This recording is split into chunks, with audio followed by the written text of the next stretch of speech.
it's so bright and sunny where you are now. I had to bring the artificial light in because it's literally 9, 10 p.m. here in the States. But talking to Tones and I, Australia's where it's at right now, where you're seeing that beautiful sunshine. What's up, dude? Hey, yeah, it's all right here. It's cold, but it's Ah, sunny. okay. So what is cold to you though? Like seriously, is it just you can't go swimming cold, or is it really you have to put on a hoodie type of weather? It's like in the mornings it's like 2 degrees, and then in the day it's like 15. Okay, yeah. So that's not quite like let's go out and We've celebrate never type seen of the vibe. snow. Nah, dude. Nah, dude. This is so cool to like meet you virtually this way because quite honestly, man, this whole coronavirus crap has really screwed up everything. And the fact that you're still giving fans the opportunity to connect this way is like the coolest thing ever. So let's start with like how are you coping? How are you dealing? How is your mentals right now? I think that I've actually been feeling really good in lockdown, which is weird because I think since everything happened, I haven't had a moment to do anything or think about it. And my most frequently asked question was like, what is it like going from this to this? And to be honest, well, since that happened, I've pretty much been dragged around the world a few times. And Yeah. I haven't had a moment to think about it, and I guess this has all kind of let me have a second to think about it all. And it is really crazy. But I It's think good. that I gotta ask. It's probably good to be in your thoughts a little bit. I know it can become a heavy, and even at times for a lot of people, me, I'm speaking maybe a little selfishly. I live by myself, but it's been daunting at times to feel a little bit lonely. But being able to really do a lot of self-reflecting, I'm imagining there's so many, really good and really raw records that are coming from this moment, huh? yeah, I think so. And I think this album that I'm writing now is to be able to have time is crazy. So I was meant to write this album, have it done by August while on a world tour in a tour bus. And I don't even know how I was meant to do that.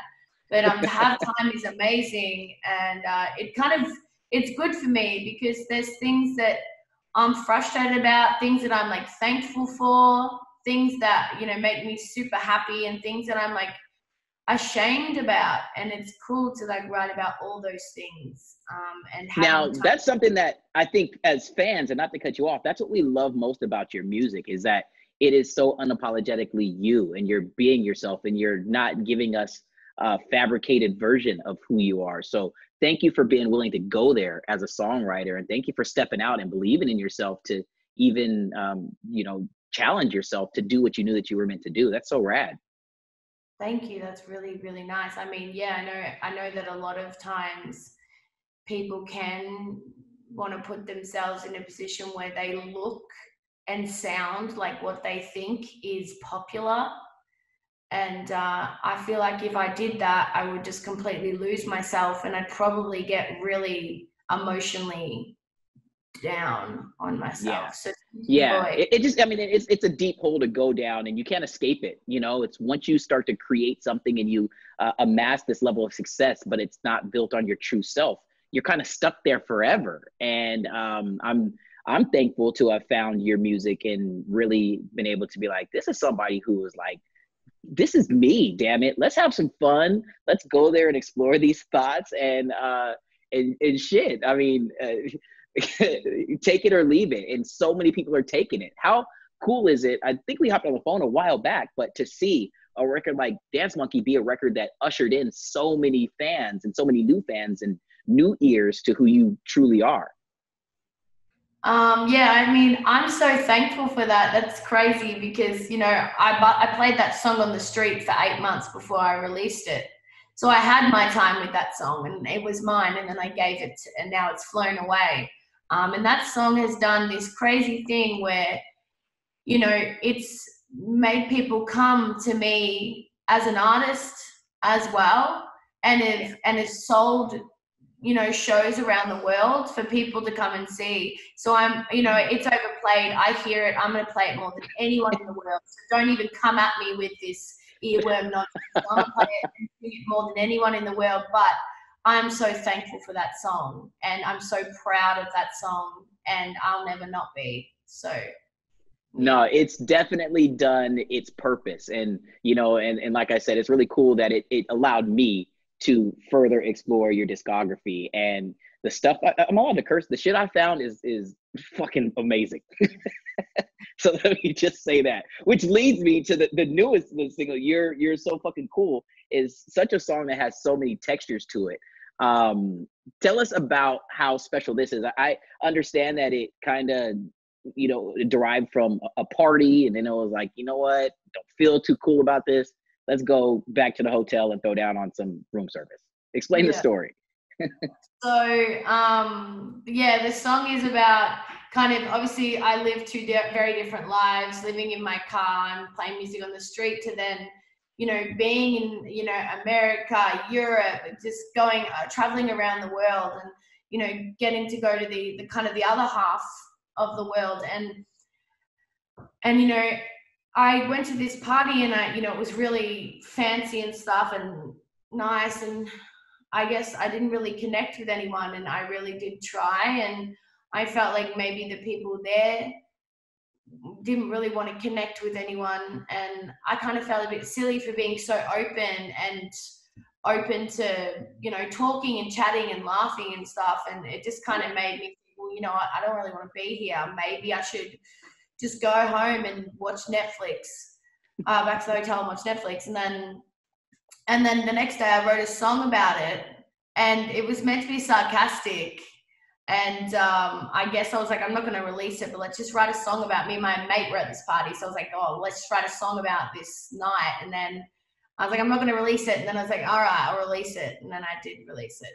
And it's been another one that so many people have clung to, because we've all felt that same type of, man, maybe a little bit let down when you allow yourself to be vulnerable and you realize, like, damn, dude, like, maybe I shouldn't have. So just the realism that not only comes with the lyrics of the song, but also the video. I mean, we can't go and keep on talking without how dope this video is. I mean, all the characters in the video. How long did it take you to shoot the video? Because it seems like it was a lot of work, a lot of costuming, a lot of makeup. Yeah, it took 3 days because we Oh, had to get in and out of latex. So it was like 4 p.m. starts, and like it was like we didn't go too late. Like we had a strict 7 p.m. finish because we had to have someone, like a safety person, be there all day from the government yeah. because of COVID. We filmed it at my house, so everything was converted. All the bedroom sets were like in my garage. This Oh, guy, fuck. so every time I was getting changed into another character, he would rebuild the set to a different bedroom. It was amazing. And then Yo, I so had to cool. play all these characters because I feel like me as Tones is, as I said, very genuine to myself. And I can't, it's not a matter of not wanting to, I can't stray from that. I am who I am. Yeah. So in a film clip, the only way I can be extroverted is to change and to be someone else. I know it sounds weird, but unless I'm someone, even in tone, as Tones in the film clip, you can tell, like, that's about all I'm willing to give you. Yeah. So that I have to, I'm like, dress me up, let's do it. Let's give people a different side to me. I cannot give them a different side to me as me because I am me and I can't change that. I will not allow myself. I don't know why. I'm like, be me. So then I'm all these different characters and all of a sudden I'm different people I didn't even know I could do. People are asking me if I have interest in acting. I'm like, hell no, I've never thought about acting in my whole life. Never. Oh no. Dude, I mean, but you give it your all, just like you give yourself your all. You give, all to these characters. You really fully dive in and you embrace it. And damn, dude, that is such a God-given gift that we're so lucky to have an artist like you who's willing to do that. So thank you. That's all I can really say to that. Before we get you out of here, I want to think about and talk about how you envision when we do finally get to hit the road, how you're going to bring together this tour, the shows that are, as you said before, I think I read in Rolling Stone magazine that it's part concert, but also like autobiographical. Is that still how you kind of see yourself, bringing us this live show when you finally do get to hit the stage post-COVID?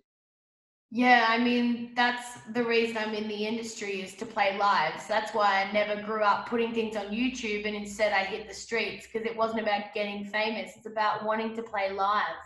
It's the only way I can actually unlock a different side of myself. So I have to keep doing that. That's what makes me happy. And I've wanted to create this show for over a year, since I never even got to play a show, before I even got to play shows. So I need to keep working on this show and bringing it together so I can do something that's, more me. We can't wait. The world is just foaming at the bit. And I know we all had to hit that pause button. And I got to say, it's going to make those shows even that much more special, because I think that as a human race, we're going to really fully embrace how special it is to be able to share these moments with artists like you and with our friends, and to be there and to just allow you to take us to these spaces that we desperately need an escape now. So yeah, I can't freaking wait, yo. Just saying. Thank Now, you so much. you're welcome so much. I'm gonna throw one last question. We're talking on a legendary Z100, Tones and I. And every artist that I get the opportunity to chat with, I just have to ask them one question that I know that they're gonna keep it all the way real with me. You got to keep it all the way 100. Can you do that for me with this one question? Okay, what's up? I want to know, is American football just a wussy version of Aussie rules football? Keep it 100. We do the same thing without pads. That's all I'm saying. Is that a proverbial mic drop right there? I mean, I thought about it. I was like, we all tackle. Yep, all right. The only thing is, you guys do that thing where you kneel down and so that's probably where your pads come into it, maybe. But Yeah. Other than that, nah. I think we're very similar, actually, because if our boys had to kneel down like that and go bang onto each other, then I think. Oh no, we do rugby, and they don't wear pads in rugby either. So yeah. Yo, there it is. Well, I gotta tell you, the kids are coming. The EP that's already been there, loving that. Can't wait for this finished product to come our way. And 2020 is a little, murky now, but 2021, we can't wait to finally see you hit the show, hit the stage, and be there. So just thank you for continuing to be who you are. Really, really means a lot to a lot of people. So thanks. Thank you, and thanks for supporting me as an artist and not just a song. Love you guys so much, honestly. Cheers to you, love. Enjoy the rest of your day, all right? Bye, legend. You too. Stay safe. Bye-bye.